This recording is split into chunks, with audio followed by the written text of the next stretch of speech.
paz. Meu nome é Graziela, eu faço parte da Igreja Batista Betel e eu fui convidada para compartilhar um pouquinho daquilo que Deus tem colocado no meu coração a respeito da sua palavra. Quero agradecer a oportunidade, fiz parte por mais de 20 anos da Igreja Batista em São Mateus, que é mãe da igreja que eu faço parte.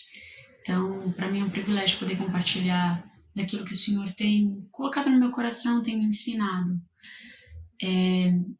Uma das coisas que Deus ministra muito ao meu coração é sobre o que fazer enquanto nós esperamos, o que fazer no processo, né?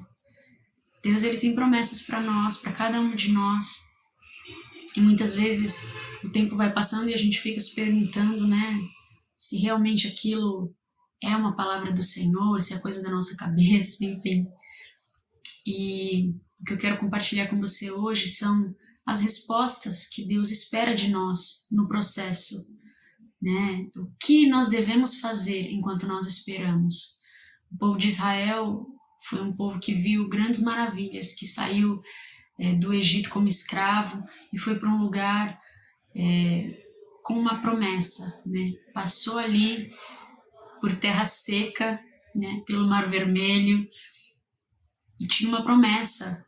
Só que por conta das respostas que eles deram enquanto eles estavam no meio do deserto, mesmo tendo visto tantas coisas maravilhosas, tendo visto o cuidado de Deus com eles, mesmo assim, eles não deram as respostas certas. Enquanto eles estavam esperando, de certa forma, a promessa se cumprir, eles fizeram coisas que desagradaram o coração do Senhor, foram egoístas, rebeldes, não confiaram em Deus.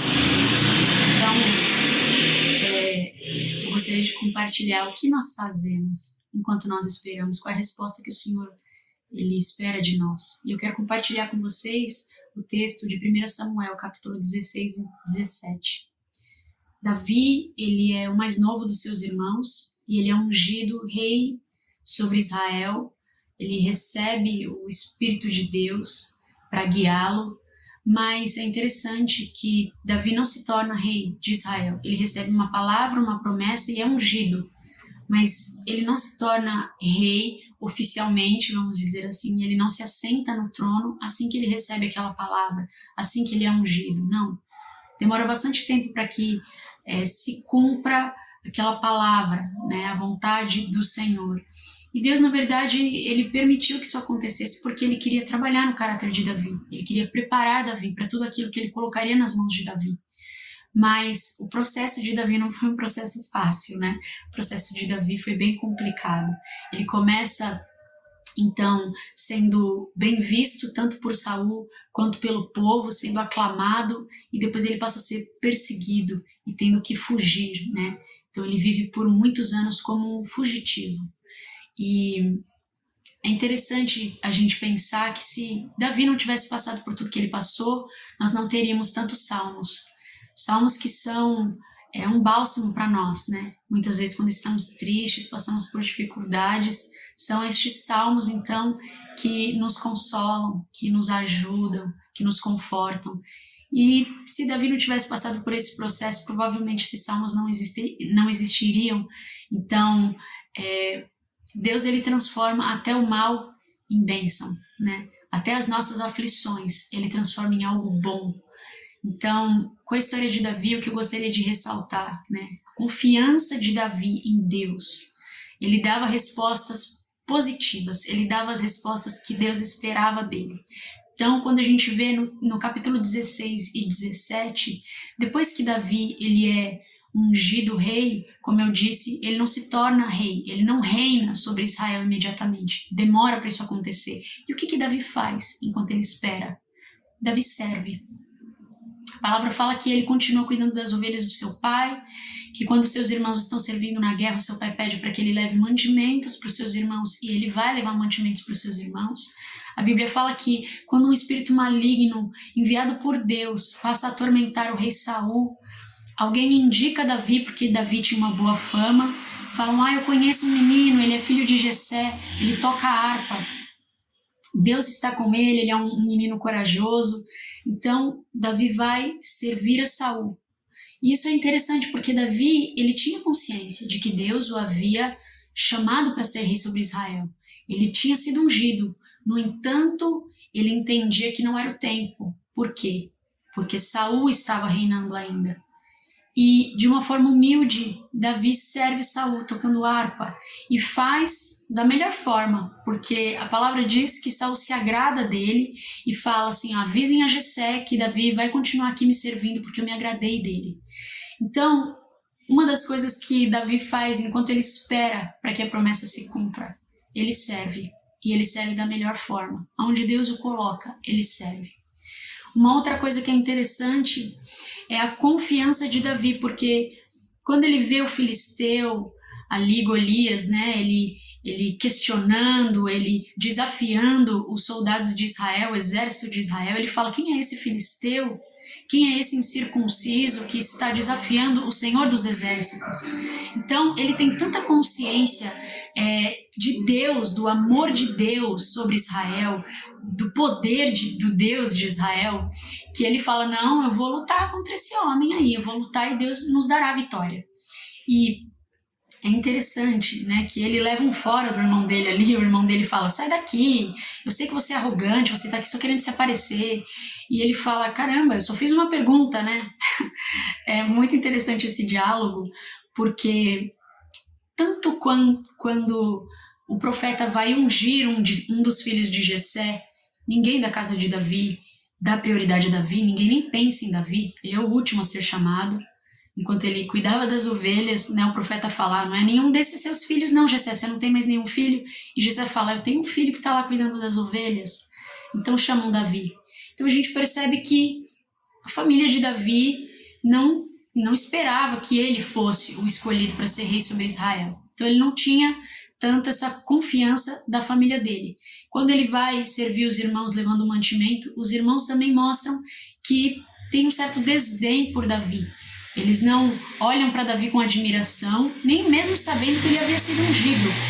Então é interessante que realmente a família não dá não valoriza muito, né, a Davi. E depois, quando Davi ele fala que ele vai enfrentar o gigante, Saul tenta colocar em Davi a armadura dele. Só que a Bíblia fala que Saul ele era muito alto, tanto que os homens batiam geralmente nos seus ombros, né? Então imagina, Saul era grande, forte, né? Tinha um porte de guerreiro e Davi era menor. Então Davi não consegue se movimentar com aquela armadura e Saul fala: não vai dar certo, isso aí não vai dar certo, esquece, você é um rapaz, isso não vai dar certo, deixa isso pra lá. Então a gente percebe que Saul também não tinha confiança em Davi. Ele não acreditava que Davi pudesse ganhar o gigante, né? Vencer ali do gigante. Mas é interessante que Davi, ele não desanima com as palavras de Saul. Ele poderia pensar assim: bom, minha família não acredita em mim, o rei não acredita em mim, por que então que eu deveria lutar, né? Ah, deixa pra lá, então vamos desistir. Mas ele fala: não. Ele fala pro rei: não, quando eu cuidava das ovelhas do meu pai, eu enfrentei um urso, eu enfrentei um leão e Deus me deu vitória. Eu fui com um cajado para cima deles, eu matei o urso, eu matei o leão. O mesmo Deus que esteve comigo quando eu tirei a ovelha da boca do leão é o mesmo Deus que estará comigo na batalha. O Senhor dos Exércitos estará conosco, Ele nos dará a vitória. E é muito interessante porque quando Davi ele vai guerrear, ele fala: eu vou em nome do Senhor dos Exércitos.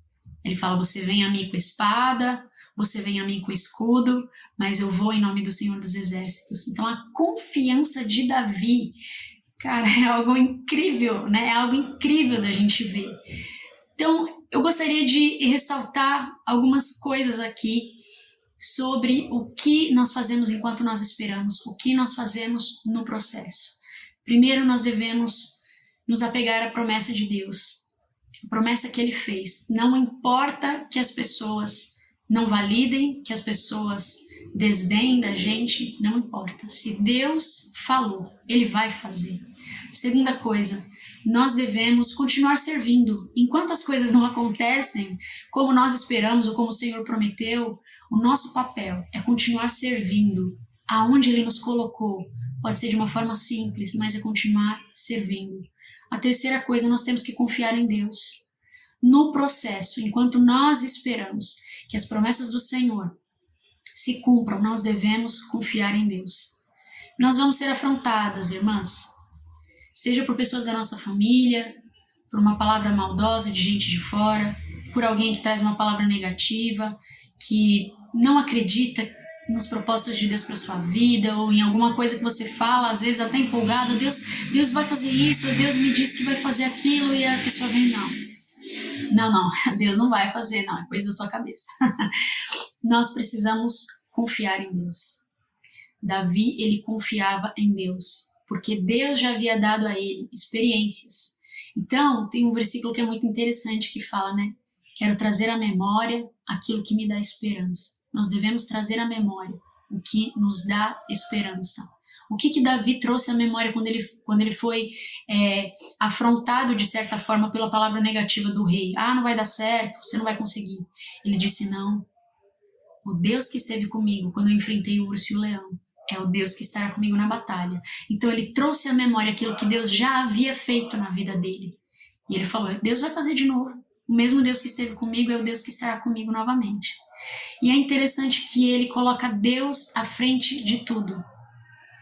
Veja bem, irmãs, além de Golias, ele ser muito alto, ele tinha armaduras que Davi não tinha. E é interessante que o rei tenta colocar a armadura em Davi, a armadura dele, né, a armadura de Saul em Davi, e não dá certo. Por quê?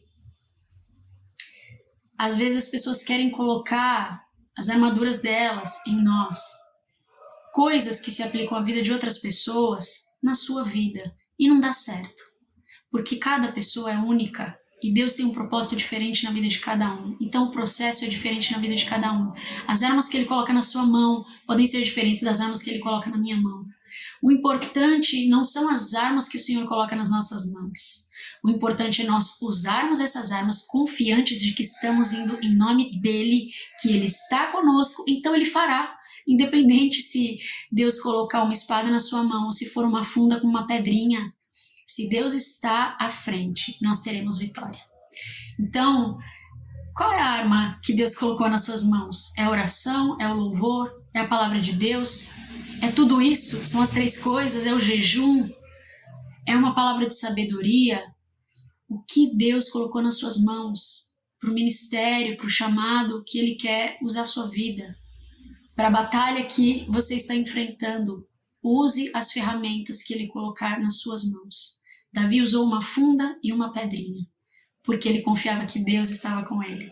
Então o importante não é a armadura que você carrega, e sim que o Senhor esteja com você, que você confie que Ele está à frente, assim como Davi fala para Golias, você vem para mim com a espada, com o escudo, mas eu vou em nome do Senhor dos Exércitos. Aleluia!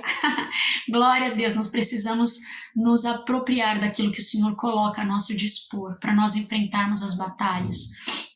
Então, que enquanto nós esperamos, nós possamos continuar servindo, nos apropriar da palavra do Senhor e confiar que Deus está conosco. Não dê ouvidos às palavras contrárias, às palavras de afronta, traga à sua memória aquilo que te dá esperança. Se apegue ao Senhor, à palavra do Senhor, confia nele. Amém? Que Deus te abençoe grandemente.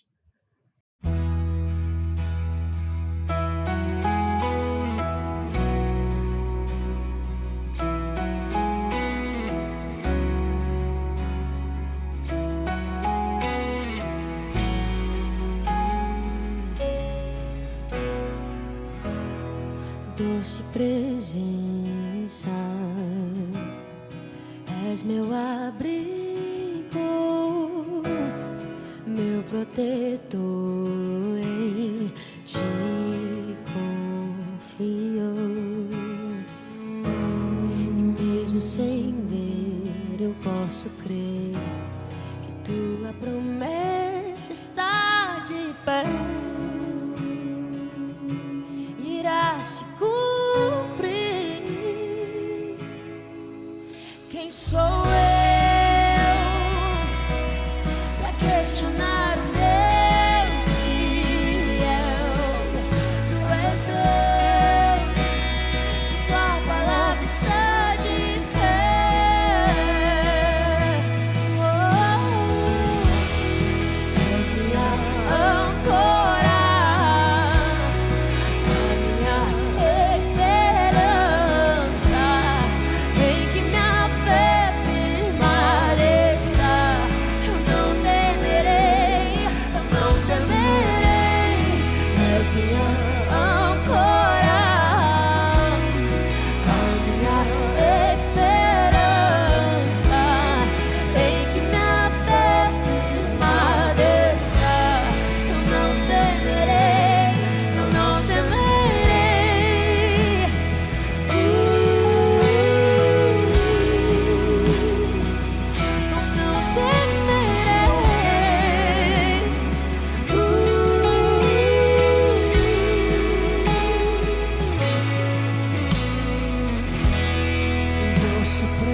meu abrigo,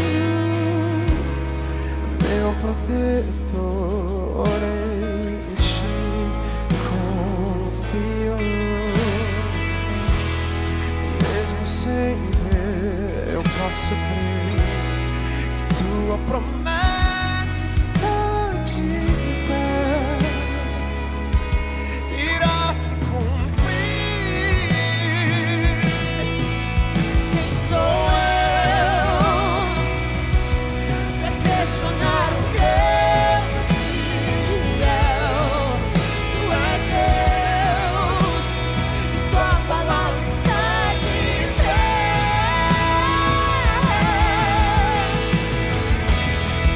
És minha âncora, a minha esperança, em que minha fé firmada está. Eu não temerei, eu não temerei. És minha âncora, a minha esperança, em que minha fé firmada está. Eu não temerei, eu não temerei. Eu sei que no vale também está. Sobre o bravo mar me ensina a caminhar. Tu és o quarto homem na fornalha. Tu és o meu Deus que não falha. Eu sei que no vale também estás. Sobre o bravo mar me ensina a caminhar. Tu és o quarto homem na fornalha. Tu és o meu Deus que não falha.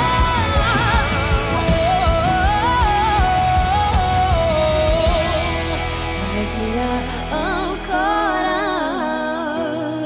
a minha esperança, em que minha fé firmada está. Eu não temerei, eu não temerei. És minha âncora, a minha esperança, em que minha fé firmada está. Eu não temerei, eu não temerei.